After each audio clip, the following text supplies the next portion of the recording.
Morning, David. How are you this fine day? I am just ducky. Quack, quack, quack. You don't look like a duck, you look like a Greg. Well, thankfully. Bad Sunday morning puns, I guess. Sure. Hey, Stig.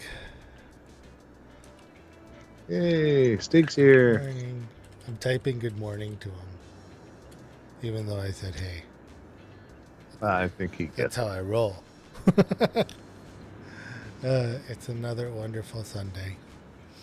It is indeed, and my bathroom renovations are done, so hopefully that will not disrupt our lovely streaming on Sundays anymore. Well, technically it's not your bathroom.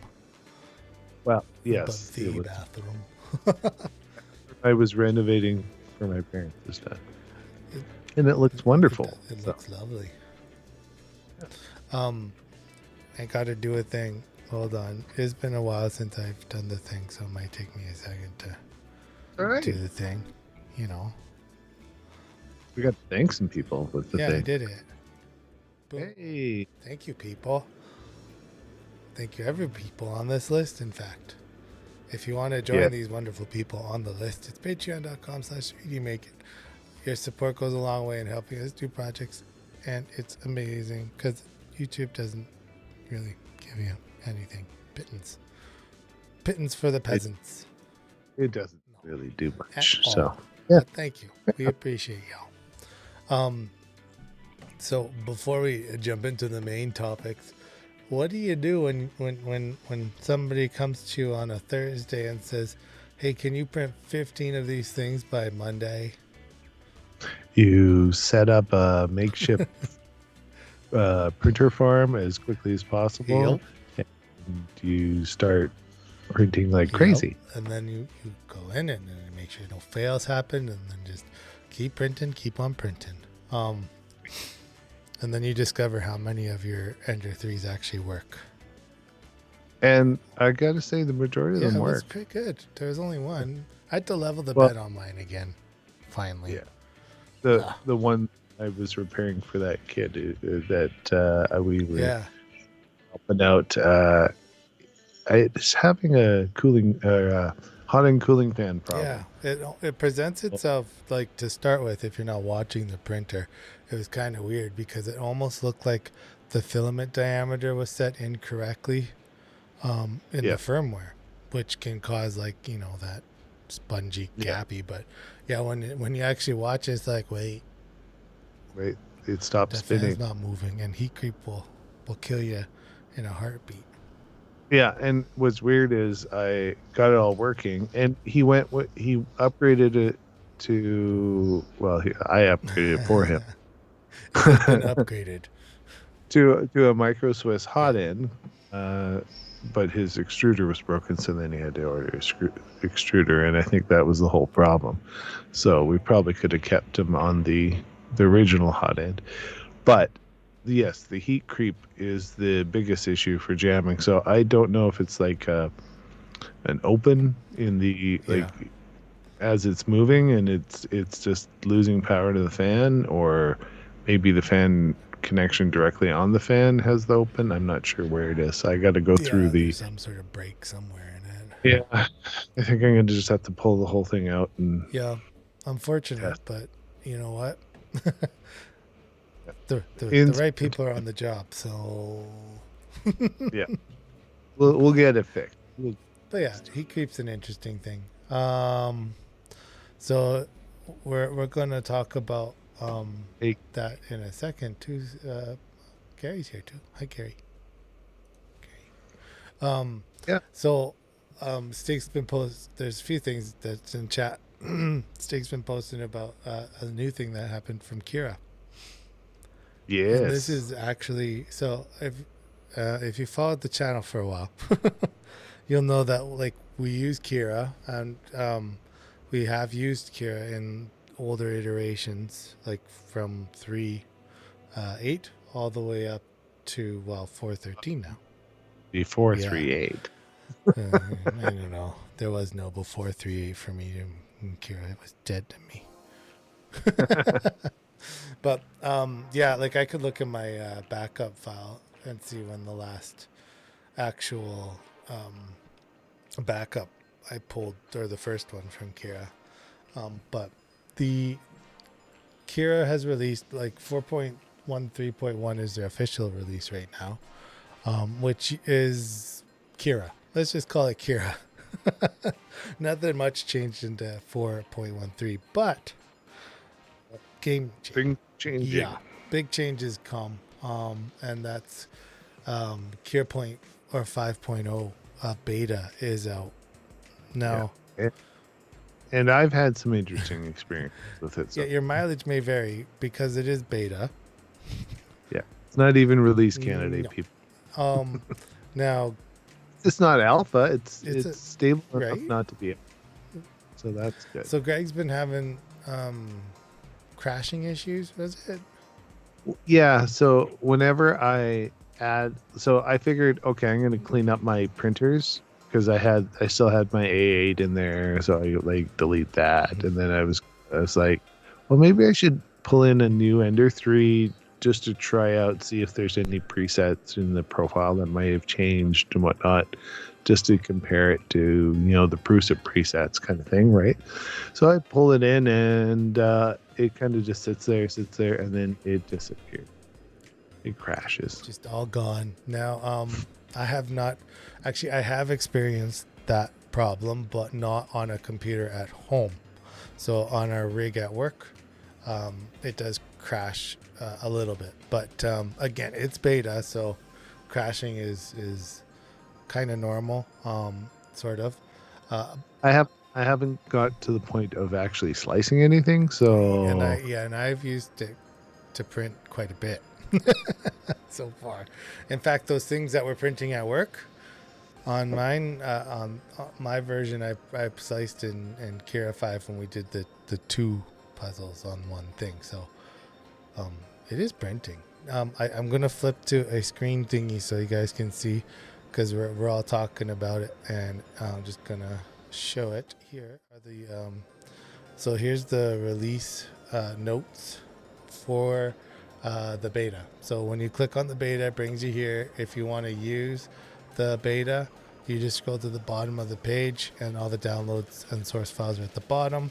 Now, Steak was mentioning he had to make sure that he used a different version of Ubuntu because it does use the Qt6. So just make sure if you're running into that issue, you might have to either do an upgrade update or unfortunately switch versions.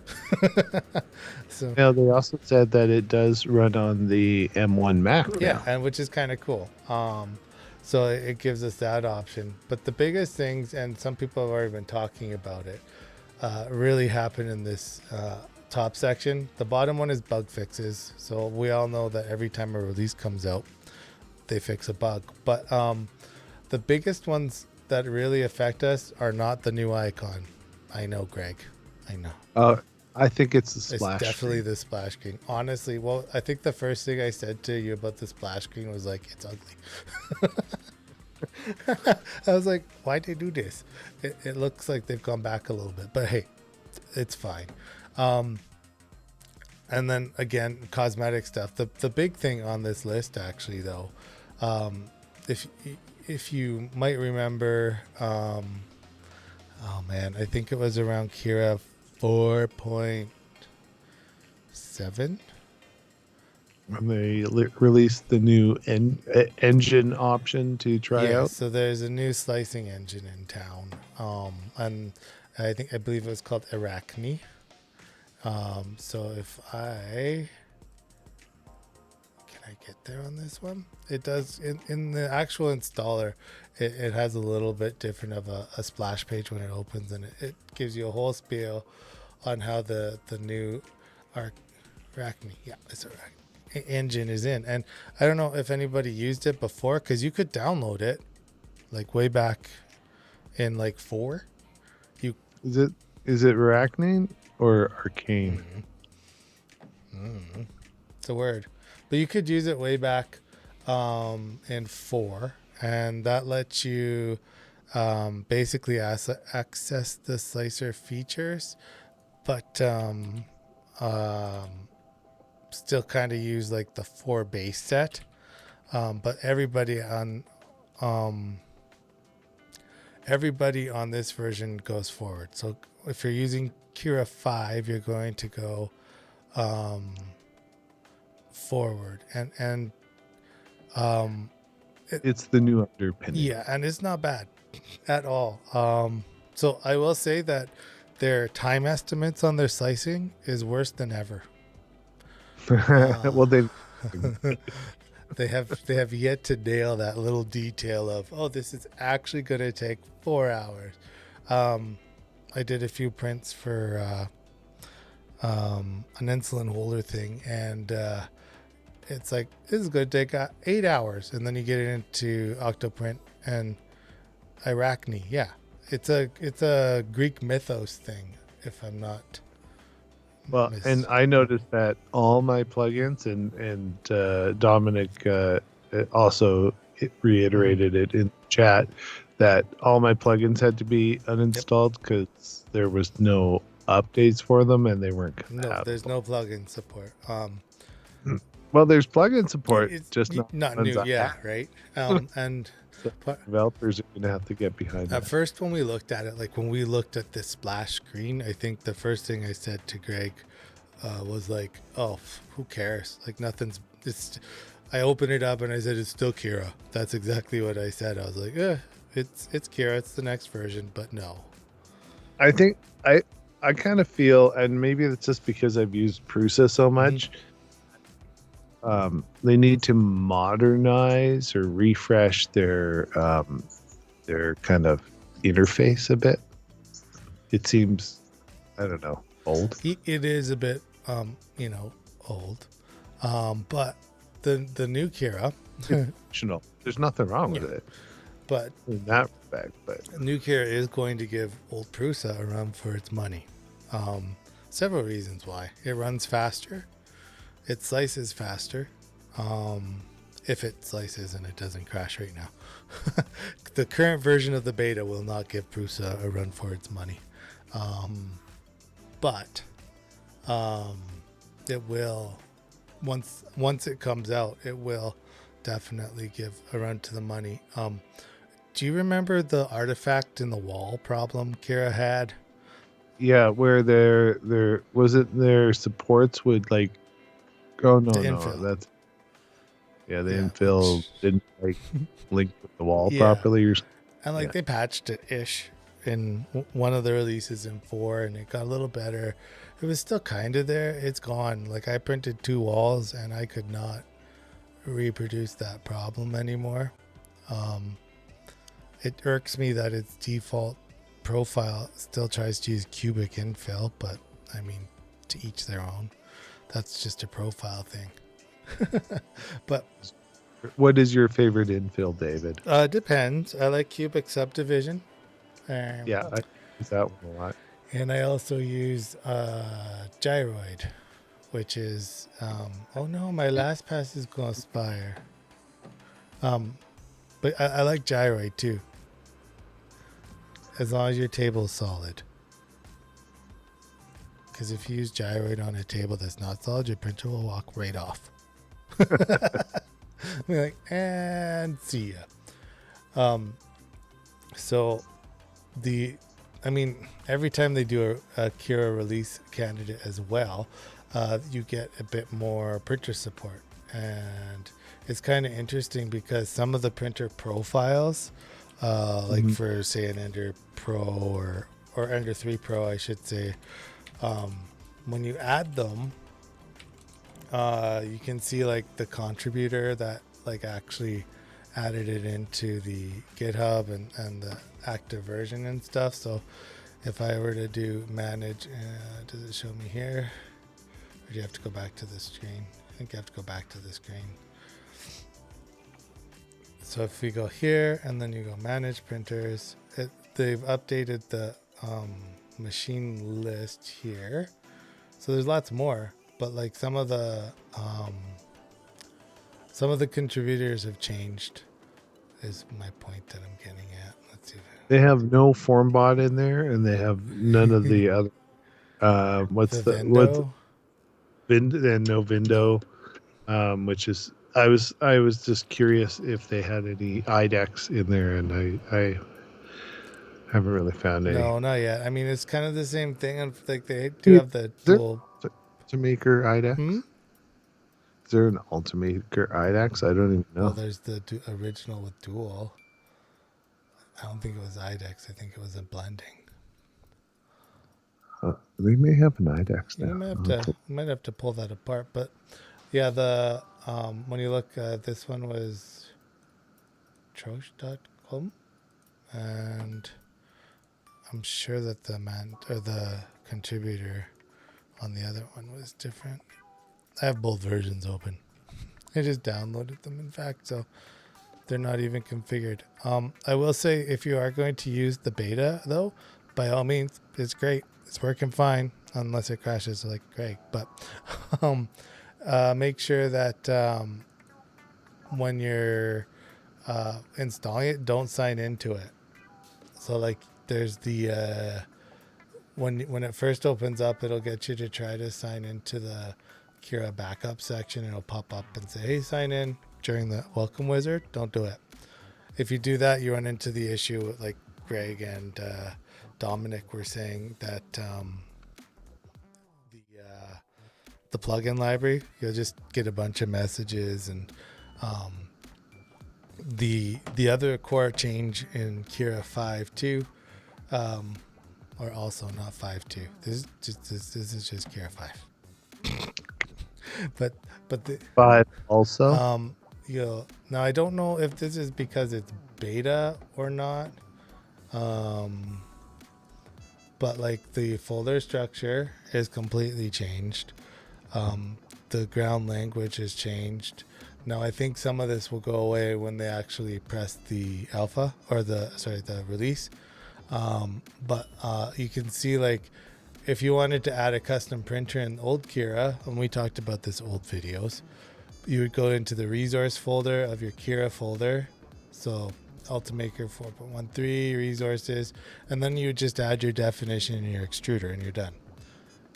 If you look on this side for the resource folder and Cura 4.5 over here, it's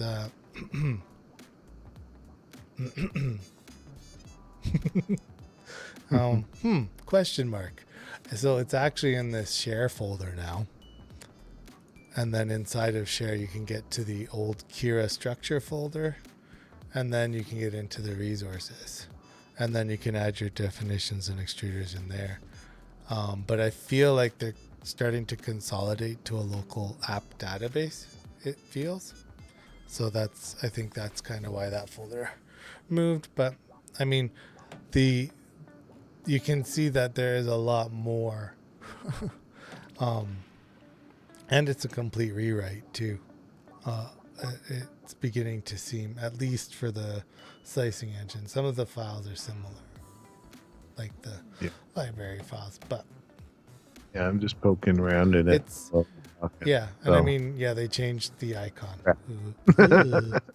But I mean, that's a topic for like a full thing. Yeah. But Cura 5 is here, and it will definitely and it's better, so that's good. But is it the best? Don't know yet, because it's not released. No, like you can't say yet, like definitively. But in the beta's current state, like for me, it's stable and it's been working great. Like I said, the weird thing is the print timer. That is still way out to lunch.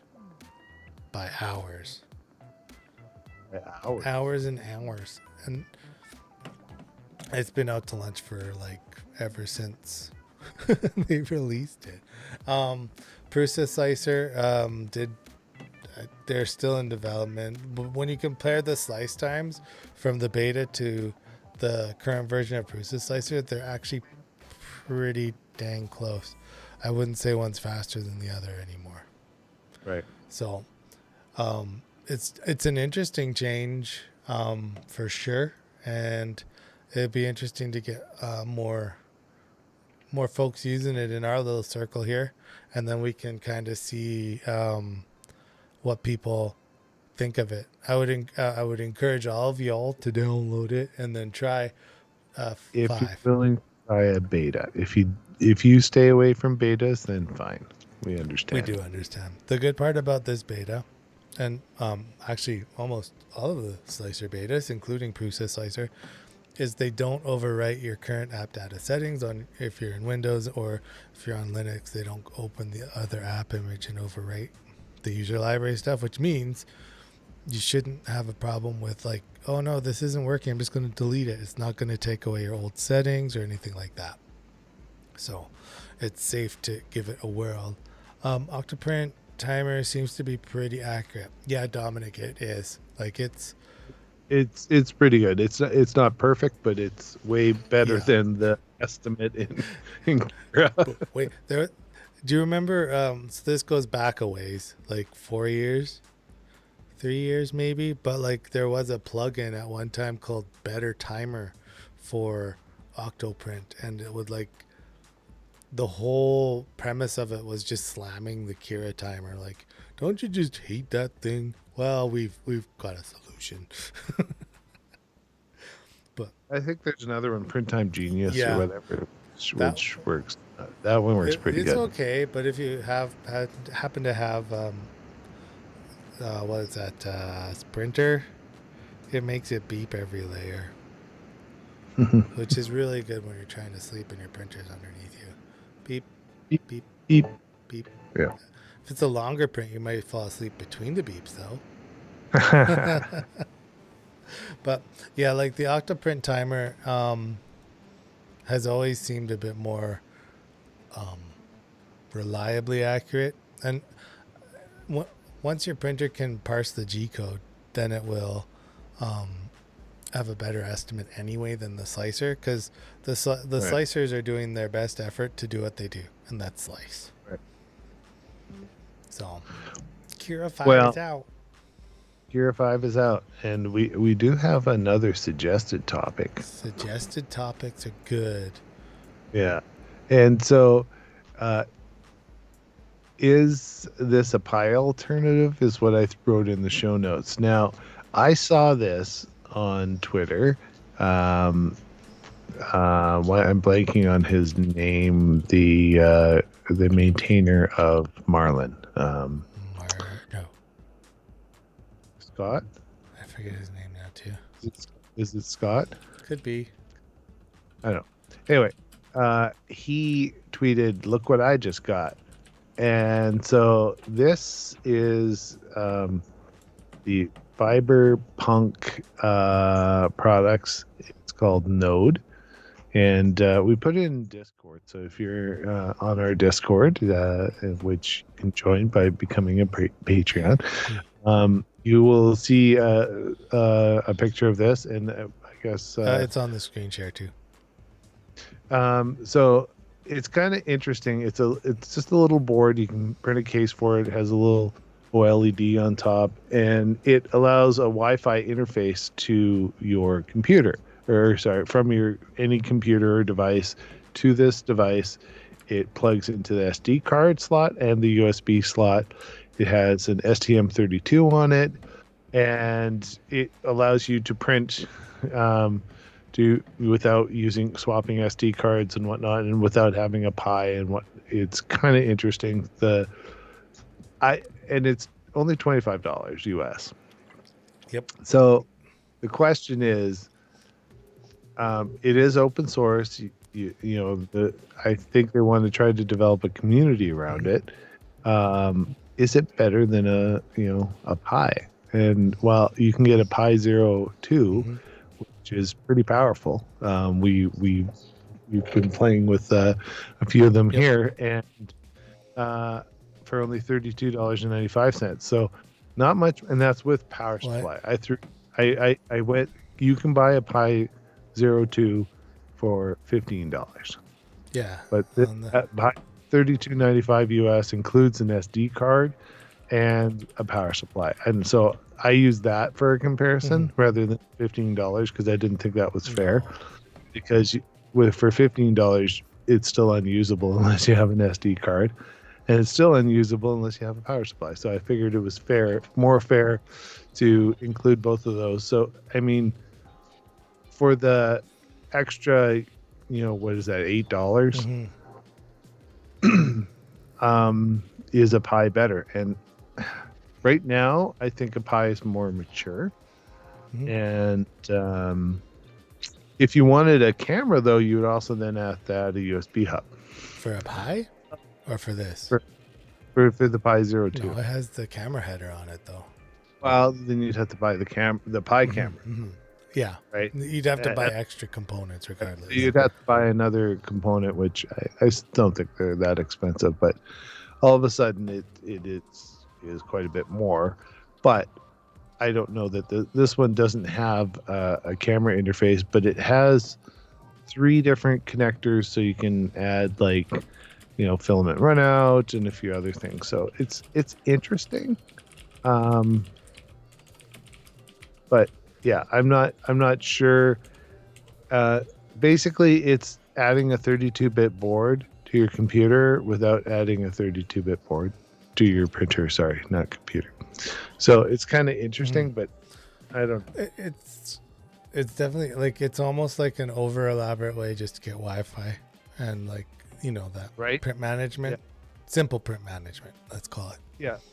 Yeah, and I guess we can't. It would be interesting to get one to evaluate and see if it's something that would be, I don't know, tangible, good for someone or not.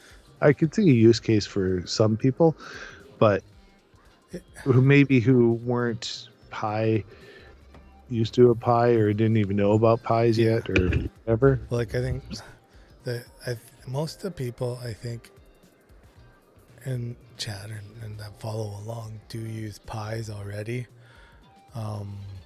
There's nothing like, so this board, like just looking at the picture of it, does look like it's well thought out. So it's not like some of the other like Pi competitor boards. They're like, look, everything works except when you plug it in, this resistor's gonna blow up.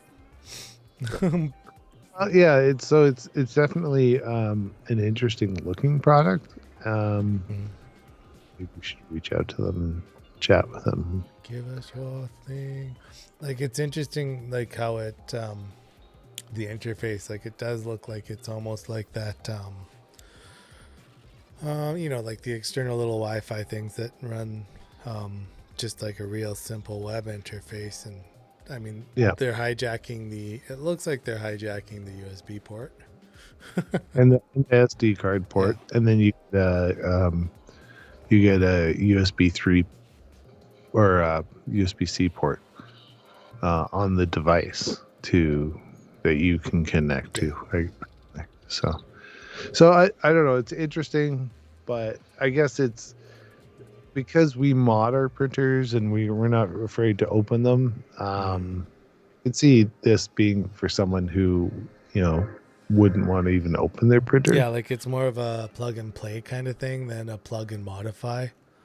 Right. Like even like a Raspberry Pi. The Raspberry Pi. I mean, it's close to that though. I mean, you have to flash it. Stig says he uses an old laptop for his computer, so he has like a local prawn interface and that stuff. And that, I mean, yeah, that's a really good use case. I mean, if you're running a laptop, you can run Octoprint on it and then have the website on the same thing, and then kind of prawn interface. Not really though. Still like through that web GUI. So. Yeah, it does. It's definitely an interesting product, it's new. It just piqued my curiosity. Now, if I'm pretty sure it's Scott. If he's going to be, maybe they're going to develop a bit of if he's interested, maybe a Marlin version that can go on this to control it. I don't know. Yeah. That's interesting actually. So Greg posted the Ender 3 version, but if you guys see the first one there, there's multiple versions. The one that catches my eye though is Elegoo Neptune. Right now there's no reliable third party interface for like a resin printer. Well, and they also have a Prusa one as well. So there's a few different alternatives. So it's I don't think it's one. I don't know what the difference is if the other versions are just using different interfaces, connectors to connect into. I think it's more like a kit. So like, if you're getting the Ender 3 one, you need this micro SD card and then this other USB cable, and if you're getting a Prusa, you need this one.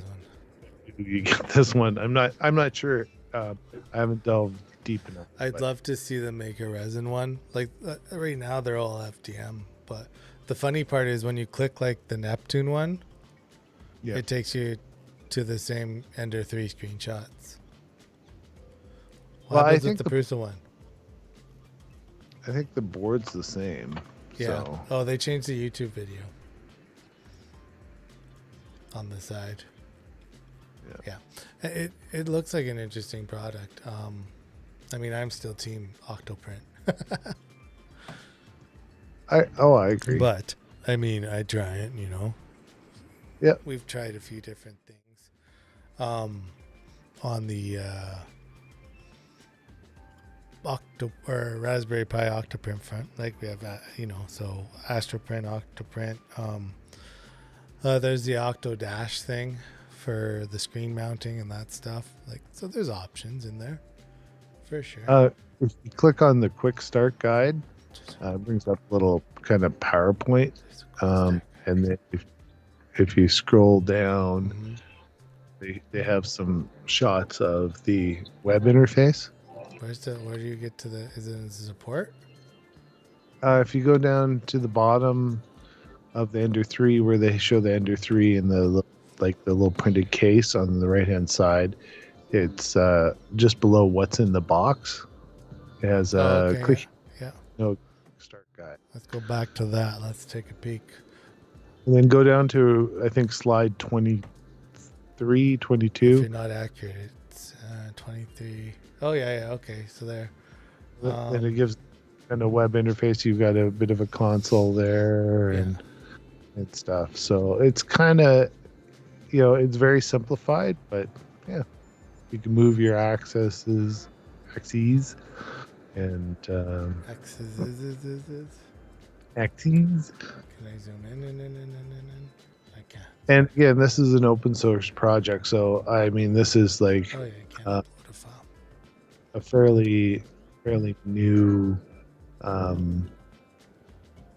system. So yeah, Pause.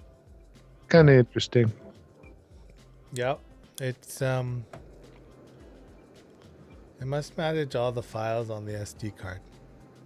Yep. Well, it manages all the files from its device to the SD card. Like it has its own memory, and then it because it has a virtual SD card that plugs in. You send it that way. Yeah. So It's cool. it's fun. It's something different. Something to play with. Yeah. Yeah, like I could see like a niche thing, especially if you're like in that sub $30, market. Because we have that conversation a lot actually with people where, oh, is there any other alternatives to like buying a Pi to get Octoprint or, and the answer is like with anything computer related and technology is of course you can do it without the thing that it was intended for. Is it easy or supported? No.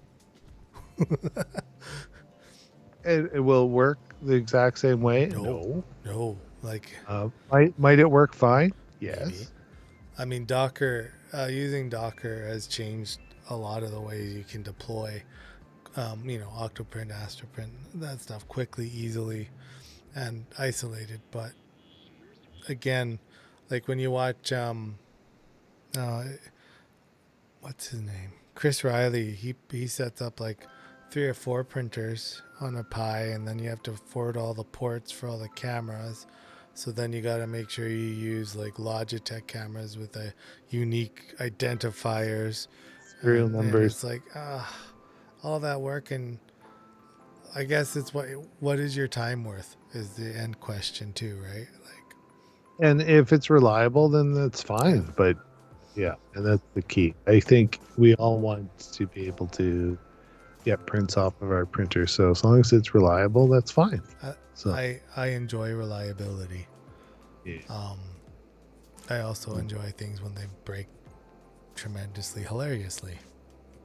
So you know what I think we should do again? No. The thing? The thing. I think we should do the thing. Okay. I think the thank you thing?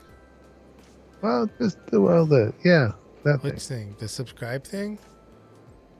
That one's good too. What if here, I'm just gonna This is not set up. I did all of them at once. So thank you to our patrons. Subscribe and our stuff's at 3dmakeit.ca. I did all of the things. Don't forget to give us a thumbs up too. We need the algorithm gods to smile on us. So, oops. They're sure harsh these days. I'll just throw that out there. So, any love you can show the algorithm gods. Subscribing is if you're not subscribed, that helps a lot. And thumbs up whenever you watch a video. If you enjoyed it, of course, that's very helpful as well. So we do have one like official thing, shall we call it, that's left on our list of things. Maker Faire. Where's Maker Faire? I thought, is that down in now I have to look because Gary said Maker Faire. Like, are you talking the Calgary Maker Faire or are you talking like the other Maker Faire? I don't know. Because the Calgary one's like for multiple years. The 15th. So. I guess it's there again. 14th and 15th is the Calgary one. Cool. Calgary. Okay. As long as we're on the same page. It's funny because like every time you hear about it, it's like either canceled or moved or but yeah, it's happening this year. Wow, I didn't even maybe we should do a road trip, David. Yeah. I like the idea of that. When's the 15th? I feel as though there's something important I have to do. Yeah, there's Murph and Irf. Irf is a what did we figure out? A 2-day drive for us. Yeah. And Calgary is a 2-hour drive. 14th and 15th is Friday and Saturday. Yeah. And it's not going international, so it's kind of international. Calgary. We're going from small city bumpkin to slightly larger city bumpkin. Now all the people in Calgary are mad at me. That's a cool idea. I bet you we could go as like part of our PD or something. Is it this month? Yeah, it's like in 2 weeks. It's the 14th and 15th. Register? Because May. Tickets. See, Ray, you did it too. Ray just said it. Thank you, Ray. Like, share, subscribe. Thanks, Ray. Did you see the great slide I put of everything mashed together, Ray? That was so ugly. It was great. I'm trying to find how much it costs to attend. There it is. It is $10 advanced online and $12 at the door. Weekend pass, $15. Children under 5 are free. So here's a question. Like I've never been to the Calgary Maker Faire. Have you guys? Oh no. Okay, hold on, Ray. I'm doing it just for you. This is the amalgamation ugly slide. 10 plus 900 for parking. Oh, we can get around that. You just take the train. Ray putting a barbecue together, like for the Maker Faire? I don't think he means for the Maker Faire. I don't know. Are you assembling a barbecue for real? Yeah. So it's at the Stampede grounds downtown. Yeah, it's just straight in the BMO where like Atlee and stuff are. Is that Spruce Meadows? It looks kind of cool. Oh, okay. So we would get to come maybe. Is it luck? Do I need to bring something? It looks like it kind of cool. We'll have to talk about it. See what we get out.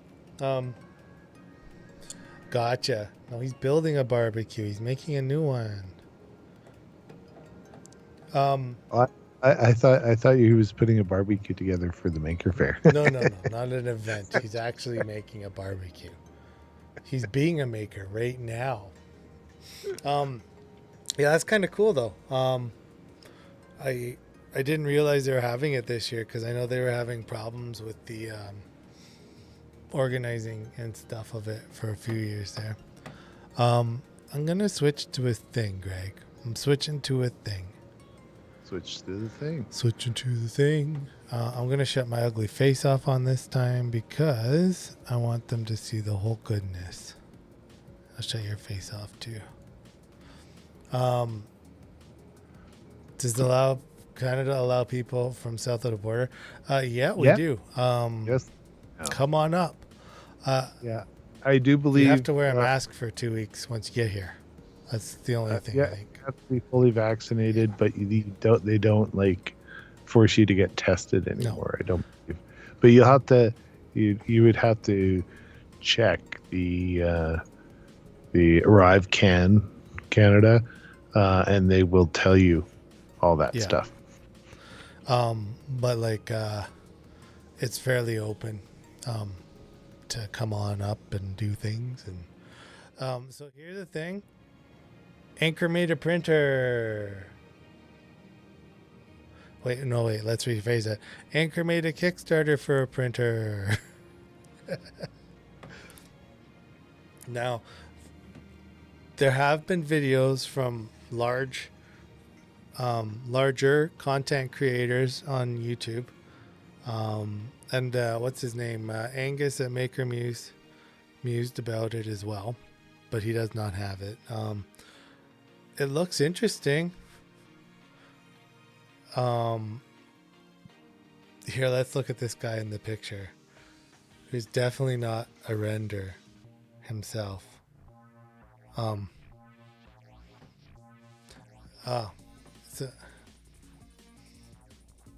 Yeah.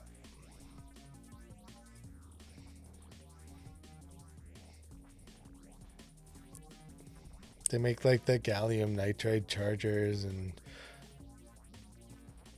yeah.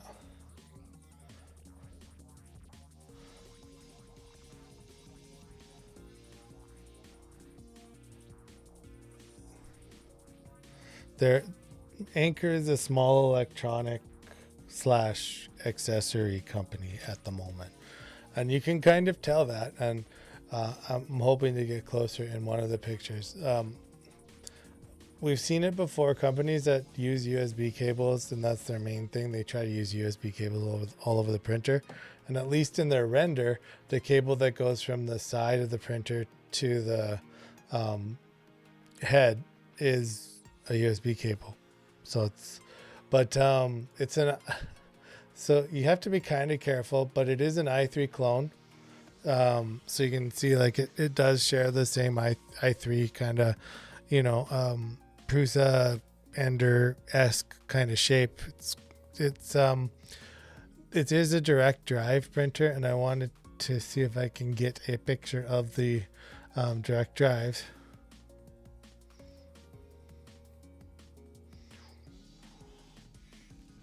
Hold on, I'll get back to the picture. Yeah. Yep.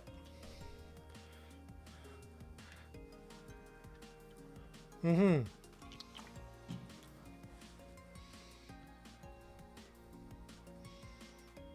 But it's not. Now, it's weird too, because if your filament does happen, so there's two problems that arise. And all the testers have actually seen this, so this isn't like us just like speculating and stuff. No, this is true. If your filament does run out, it's actually inside of that chassis thing, and you can't even get, like, you have to take it apart to get the filament so you can pull it out. The other thing that happens, since it's a long Bowden tube from that side piece up and around, is lots of people are getting stuck when they get into the extruder assembly. So it doesn't actually enter the direct drive body itself. It kind of gets, and then you have to take the top off, which has the pneumatic lock on it. Like, so it's everything about the Bowden tube screams like it's not direct drive, and then it is direct drive. I can see what they did there. It's kind of like if you buy the Micro Swiss hot end assembly for like a CR10 or something, or an Ender 3, they actually send a very similar, like, you still keep your Bowden tube and you can mount all the filament on the side. It's a convenience thing. Now, I'm going to actually show this now.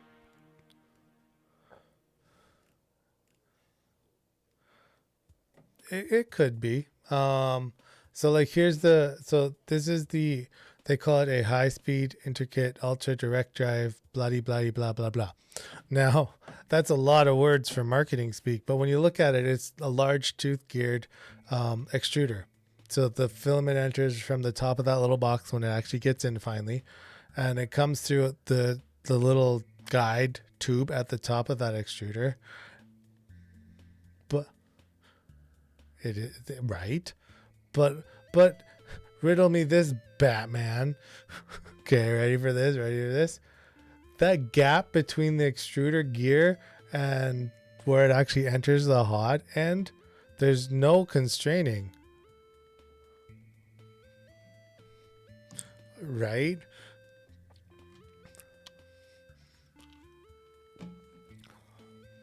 Some sort of like a similar tubing that they have at the top to come down should be at the bottom when it enters the hot end. Now I don't have it, so I can't take it apart, so I can only go, and actually nobody has taken this part apart. Some folk have taken the bottom apart.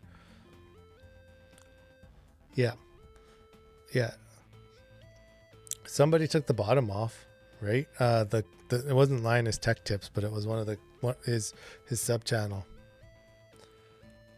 Looks like the extruder I showed you guys. It's close, right? And like the thing is so they're marketing this as revolutionary, game changing. Maybe.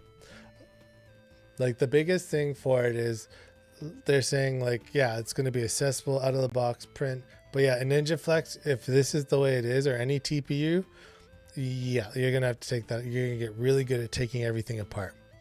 The other kind of weird thing is actually right above that is the print area itself is similar to an ender. It's 235 by 250.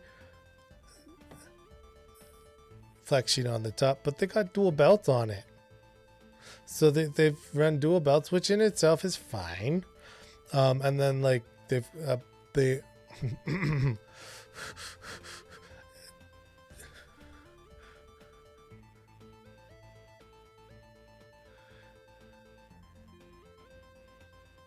no, it's attached to the belt. Like on the animation, the belt is attached in the middle, but is it linear rods or V wheels, like you say, right? I don't see rods. It has to be wheels. Yeah. So that remains a mystery. Now, there's nothing wrong with the dual drive. On such a small bed, is it necessary? No. But like they've been doing this kind of thing forever on large format printers. So, and it's a way of cost saving is what it is. So instead of adding 2 drives to your, like a large 500 millimeter build plate that's heavy, you shouldn't have lost Greg's audio.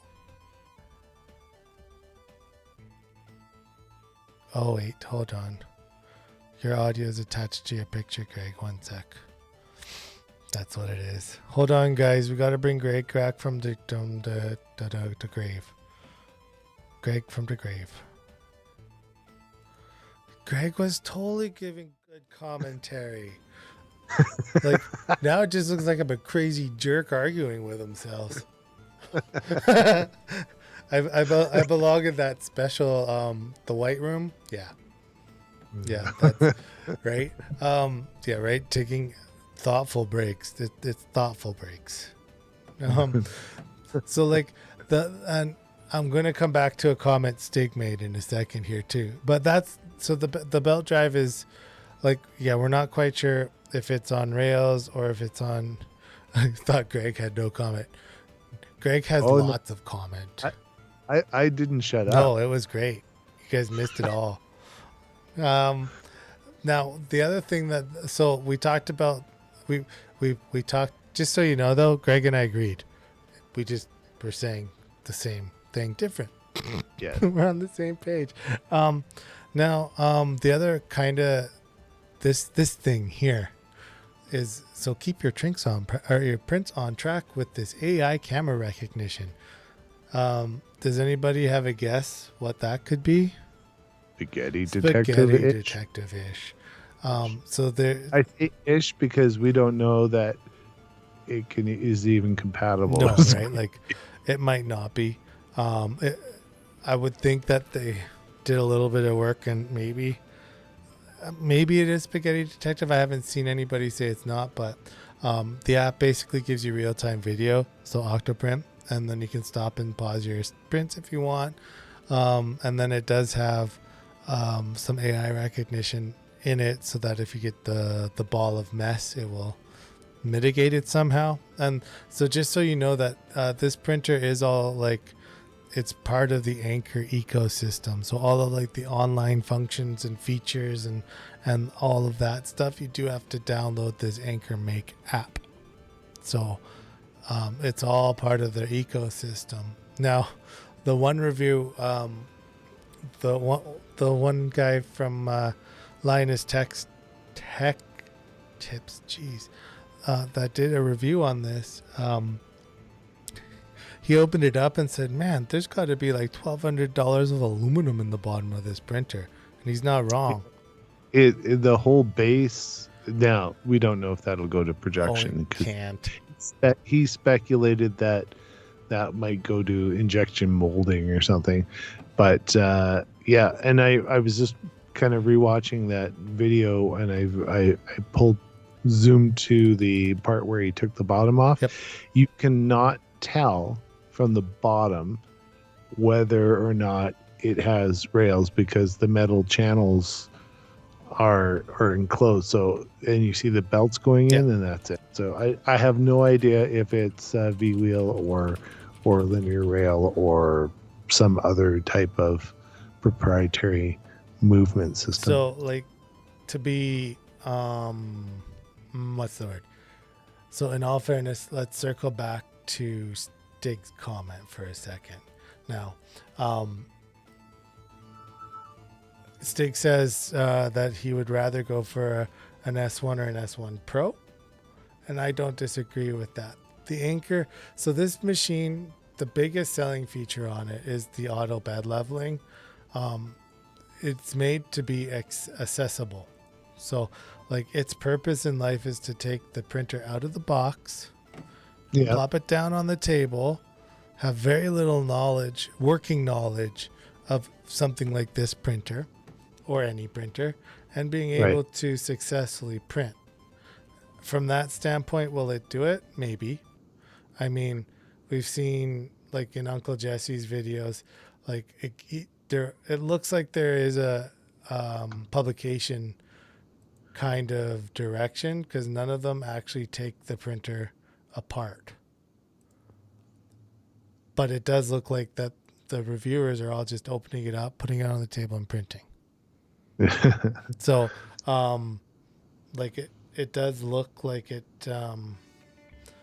can deliver on that standpoint. But so again, let's pop back to Stig's comment. He would rather buy an Ender S1 Pro or S1, and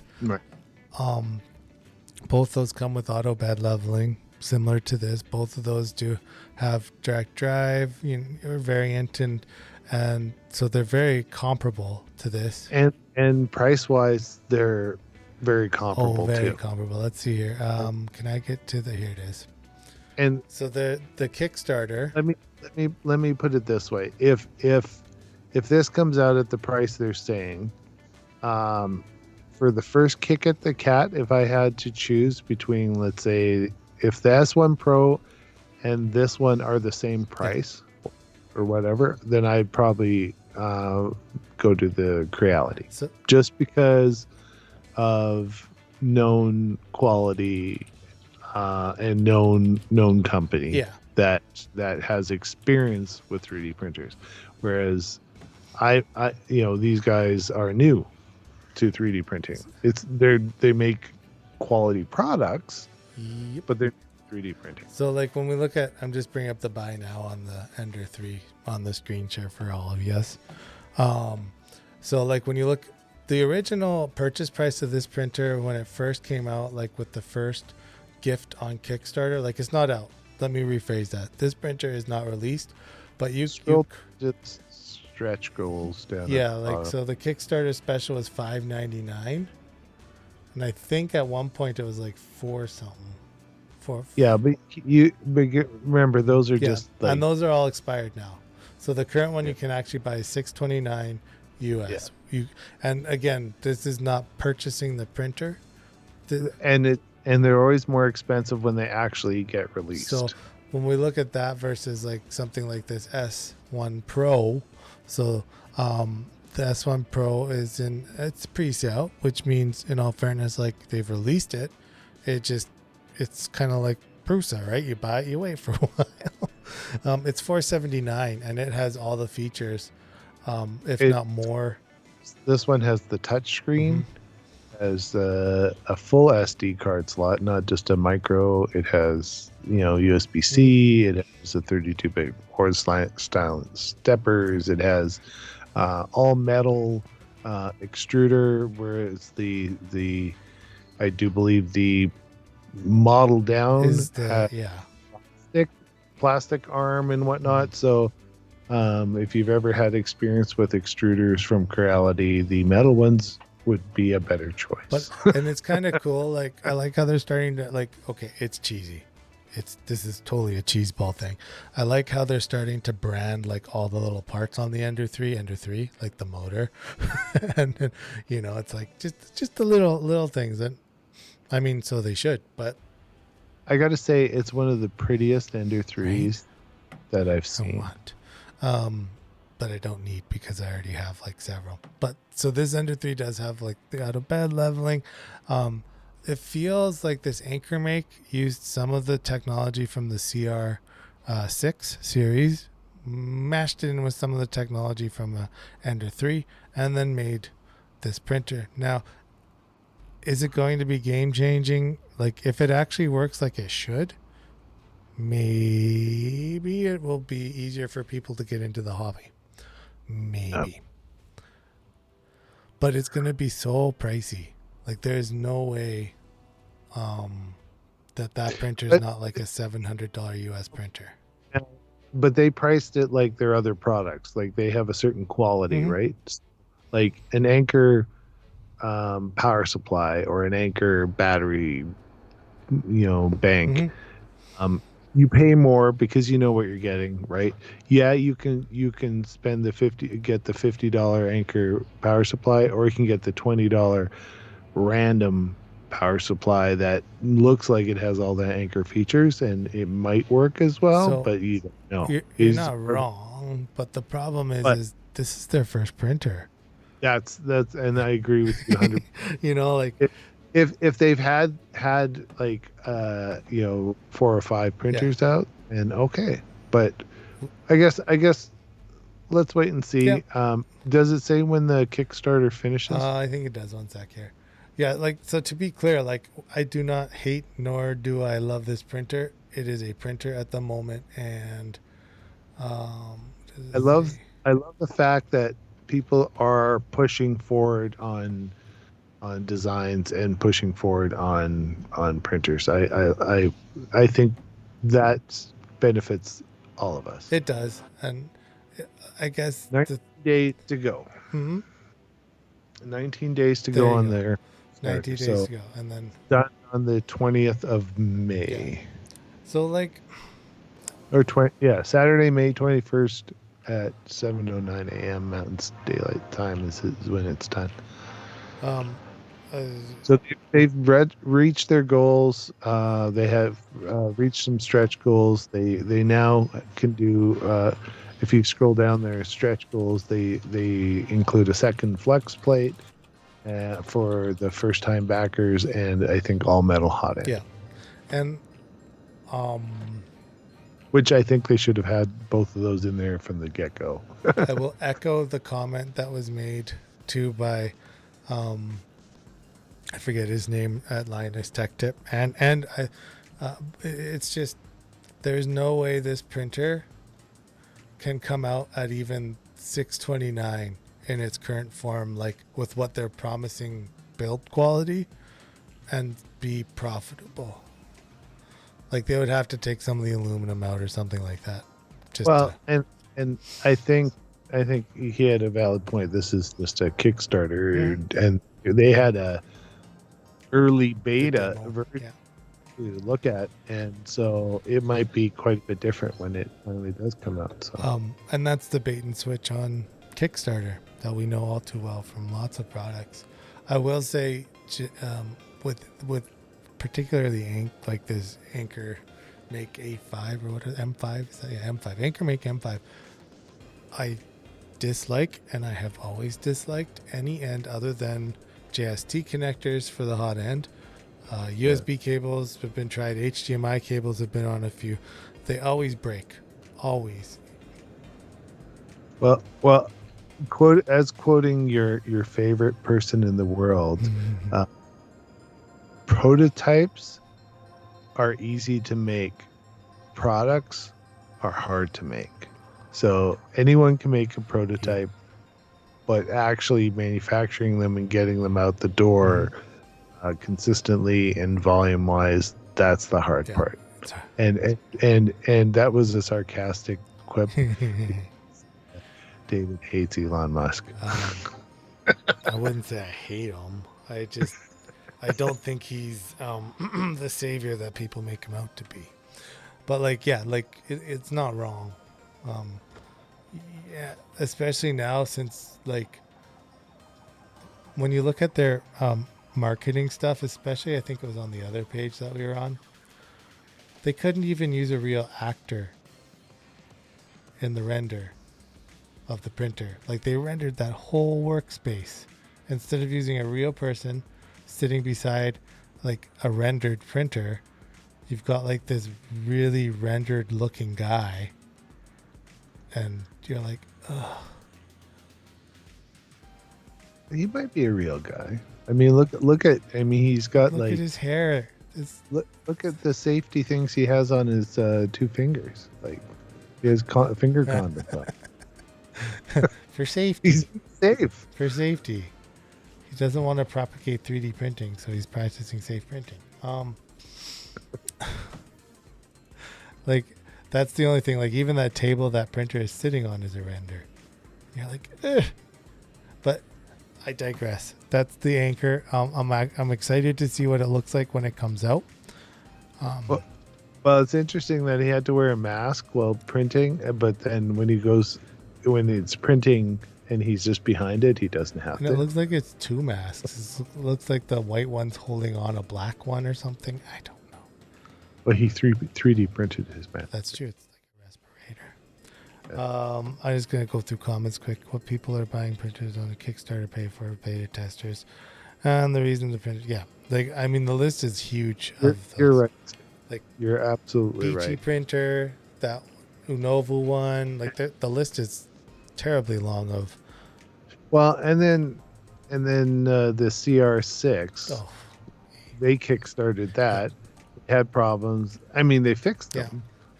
But I don't know how many CR6 are even being sold. Like really, I think the Ender is still outselling everything. I think it is like the Ender, the Ender or an Ender, very Ender. What's the Viper from Anycubic? Anything that looks like an Ender is performing very well. Yeah. I mean, when you're first learning, the learning curve can be steep depending on the printer that you choose to start on. Stig said the guy who's using making the render should learn how to blender. Yeah, he's not wrong. It's painfully obvious that that's not hair. But I'm not judging it too bad. I'm just saying the feature set already exists on other printers, so I don't think it's going to be like the market disturber that they hope it will be. And I would happily be proven wrong, because I do enjoy Anchor products, and I want there to be other printers out there, but I do think the price is a little steep. That's prohibitive, right? Like, because you can buy the S1 for $429. I think it was on that other page there. One sec, I have it up still. Is that the Pro? $479. That's the Pro S1. Okay, and that's US, obviously. But so is this, right? And this is, what's the regular S1? US questions I have to look up the answer to. I thought you were like right there. I'm on the page, but like all in, you could buy all the things. Like the only thing the S1 would be missing is a camera with Spaghetti Detective. And that's about it. Everything else is included. Even on the base level, you get the CR Touch thing. The hot end's a little different. Right. It's $399 for the normal S1, which honestly, it's only like how much more? Just like $30, $40 more? 60. 60? Yeah. I'd spend an extra $60. Oh, easy, right? But then you look at that and when this Anchor M5 comes out, it has the propensity, like right now it's $100 or $200 more. So that's $699. It would have to perform amazing, consistently. Make you breakfast. Well, yeah. I mean, I'm okay with breakfast. Like the next day. Right? But that's the Anchor M5. And that's our show too. We did it. So thank you for everybody who came along. You can find us on our website, 3dmakeit.ca, or if you want to and you want to join the Discord chat, it's patreon.com/3dmakeit, and that will get you subscribed. Yeah, we have a few different tiers. So, and then and you all the tiers get you into Discord. So we appreciate y'all, and then we will see you next week. Yeah. Thanks for joining us, everyone. Bye. Have a good one.